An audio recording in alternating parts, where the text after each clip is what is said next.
Conseil de défense, ça y est, donc c'était ce matin avec la première ministre, Pannier-Runacher, Macron, puis les autres personnes. Bon, moi je sais pas qui c'est hein, qui avait. De toute façon, il n'y a rien qui va transpirer de ce Conseil de défense. Ça va faire comme le Covid. On va se retrouver certainement toutes les semaines avec des points presse, comme elle a fait Pannier-Runacher là tout à l'heure vers 15 heures en disant un petit peu de quoi ça retournait, mais le fond des discussions, c'est classé secret défense, voilà. Alors déjà, dans un premier temps, l'opposition s'est énormément rebellés contre ça parce qu'ils ont dit normalement Macron aurait dû s'adresser au Parlement pour que eh bien, à travers les voix des députés, il y ait la voix du peuple. Voilà. Donc, encore une fois, bon, là, Macron, bah, il fait comme d'habitude, il fait ce qu'il veut, il snobe tout le monde et il continue de faire ses, euh, ses conseils de défense. Il a le droit, puisqu'apparemment c'est inscrit dans la Constitution. Bon, remarquez, le droit d'être malade aussi, hein, c'est inscrit dans la Constitution. Alors, donc, Pannier-Runacher, elle est arrivée en conf, là, je vous dis, et puis elle a dit qu'en fait, il n'y avait rien d'alarmant. Moi, de toute façon, avec eux, il n'y a jamais rien d'alarmant, jusqu'au jour où on vous dit, bah, il faut que vous soyez confinés. Hein. Donc, apparemment, les stocks d'énergie seraient remplis jusqu'à 92%.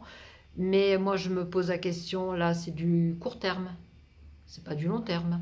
Parce que le court terme, ça va jusqu'en février 2023, puisque justement, donc, EDF qui vend sa production au tarif vraiment le plus bas hein, à ses fournisseurs. Donc, et nous, les particuliers, on bénéficie d'un tarif réglementé jusqu'en février 2023. Et après, les factures, elles vont vous émettre une hausse comme ça. Donc ça, il n'y a pas de souci.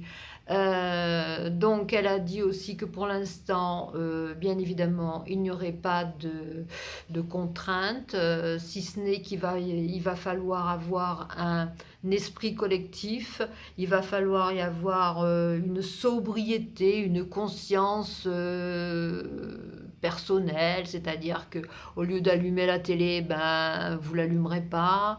Au lieu d'allumer une pièce, vous éclairerez pas, vous mangerez froid, vous baisserez de 3-4 degrés votre chauffage, etc.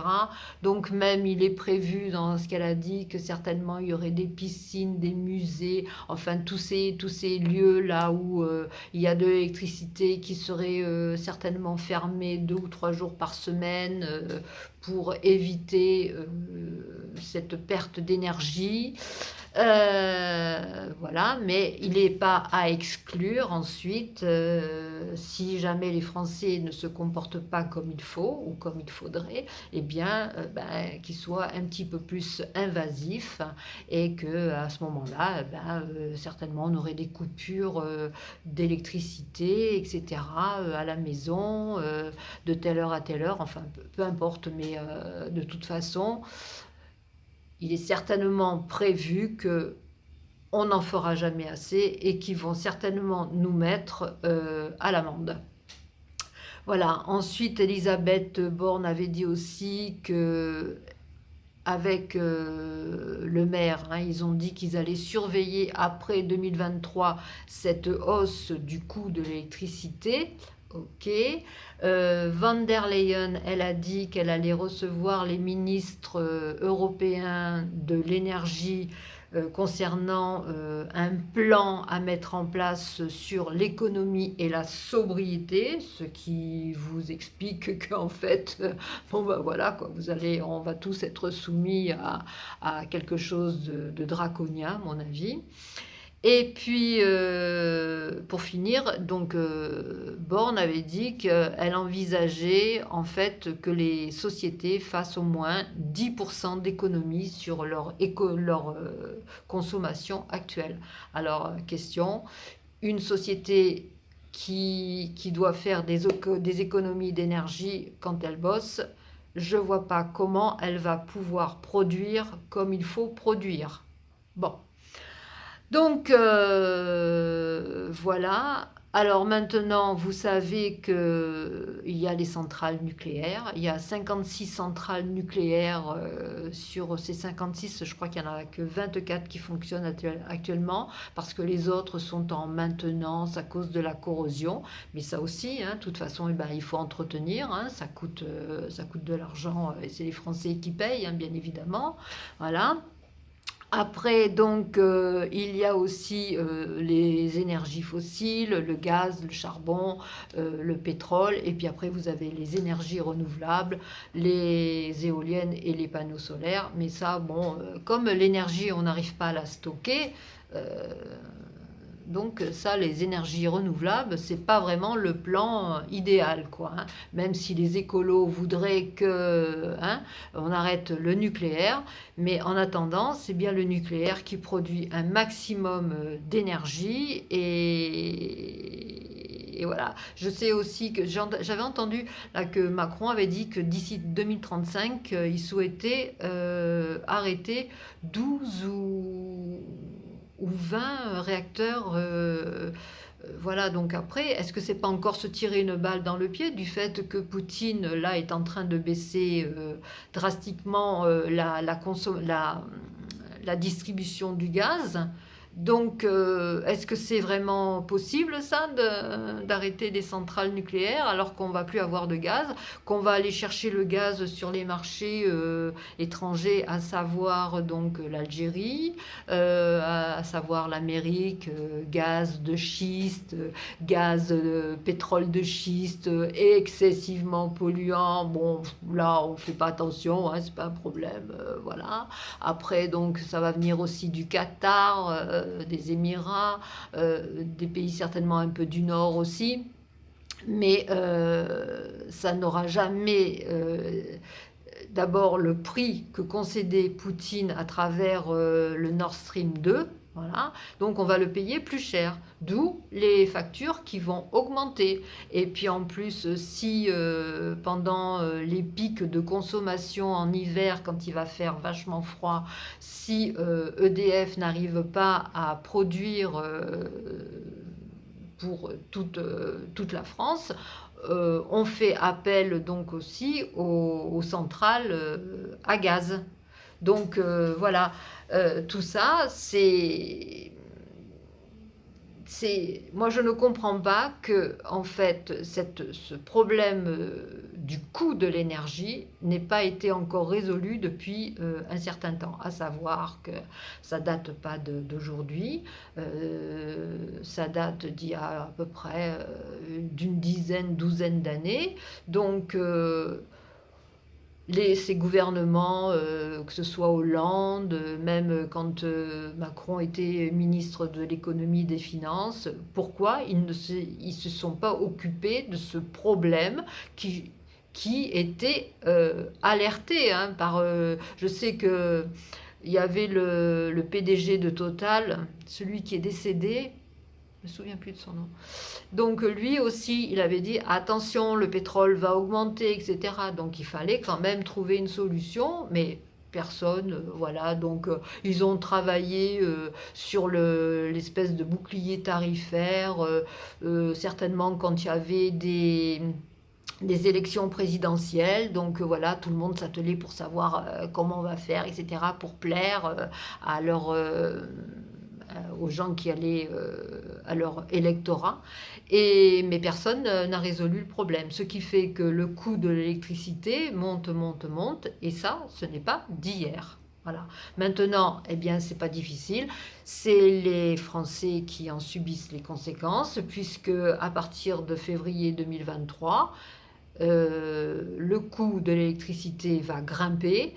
Notamment, il y a même des sociétés qui ont fait leur compte, qui ont dit bah, on sera obligé donc de fermer parce que jusqu'en 2023, on va payer tant, mais après, donc, ce sera plus possible. Notamment, il y a Duralex aussi, là, qui a dit qu'il allait mettre en chômage partiel ses, ses employés, je crois il y a à peu près 150 ou 200 employés, qui vont se retrouver en novembre en chômage partiel, parce qu'il a dit, les factures vont être trop grosses, je pourrai pas, on ne pourra pas les payer. Voilà. Donc de toute façon, c'est ce qui va se passer. Parce que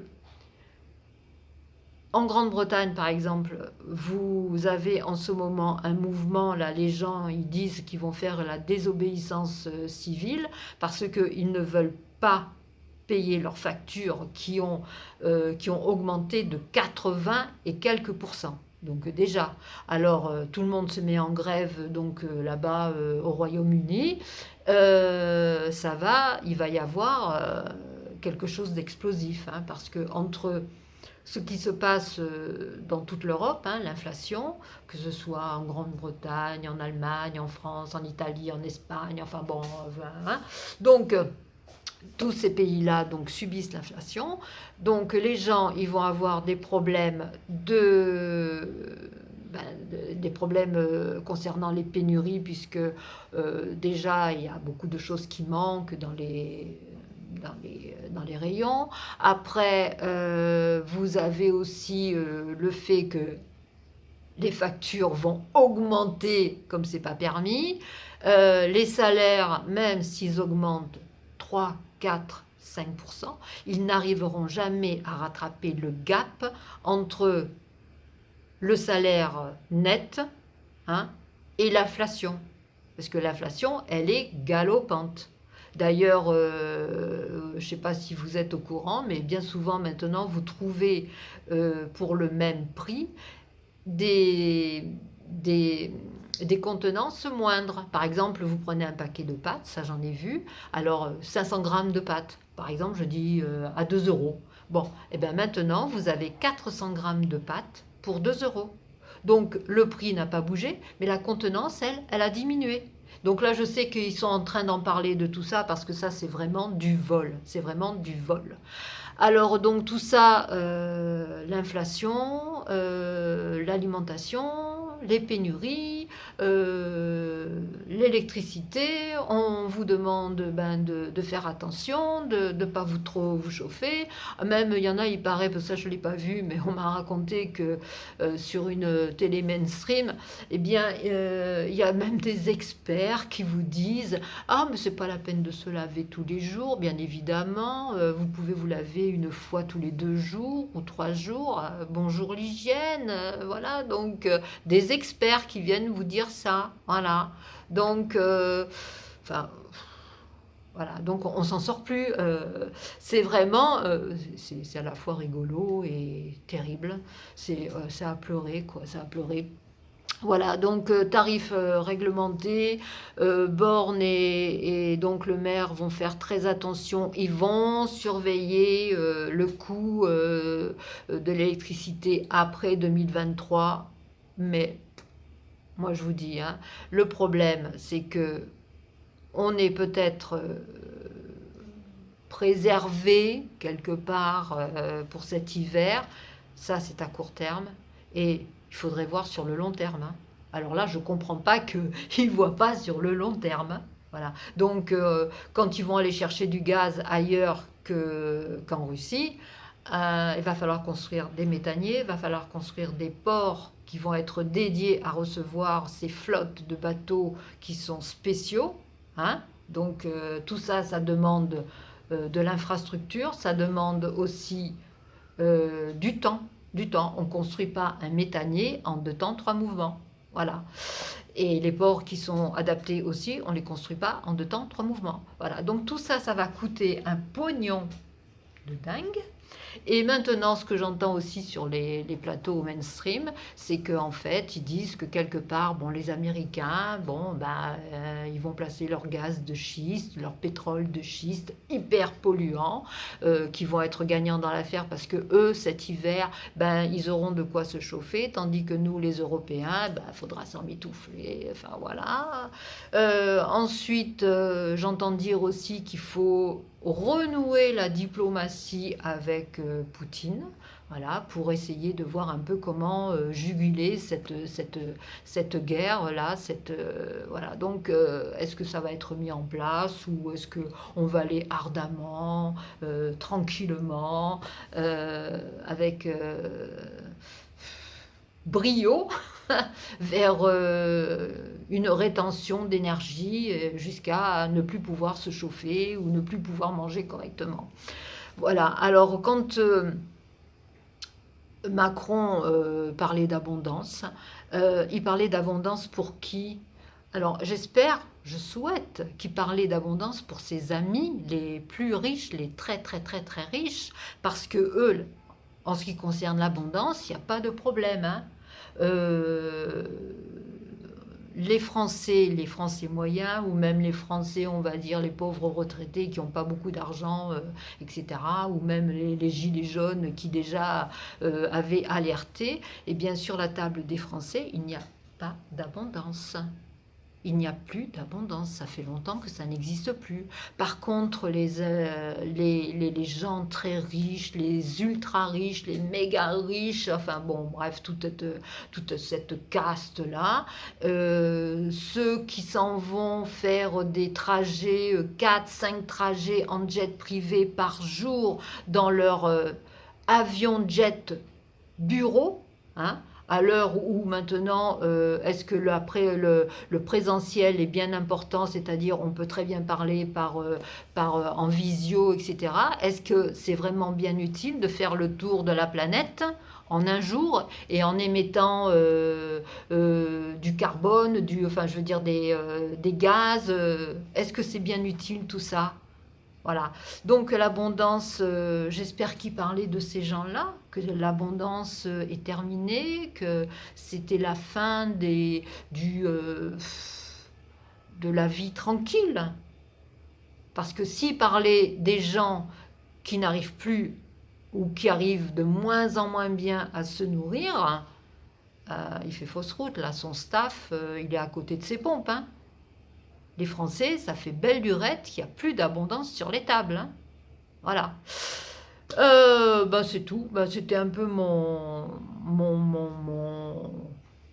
point de vue, mon regard sur ce fameux Conseil de défense, à coup sûr, voilà, qui va se répéter toutes les semaines. On va nous dire attention, vous avez trop consommé, donc on va être obligé de mettre en place ceci, de mettre en place ça. Et voilà, quoi. Donc il faut se préparer à un hiver rude, mais pour moi, c'est après. C'est après, c'est au long terme, c'est le long terme. Voilà, ben c'était pour vous dire tout ça. Voilà, ben sinon, ben je vous souhaite de passer une bonne journée. Salut!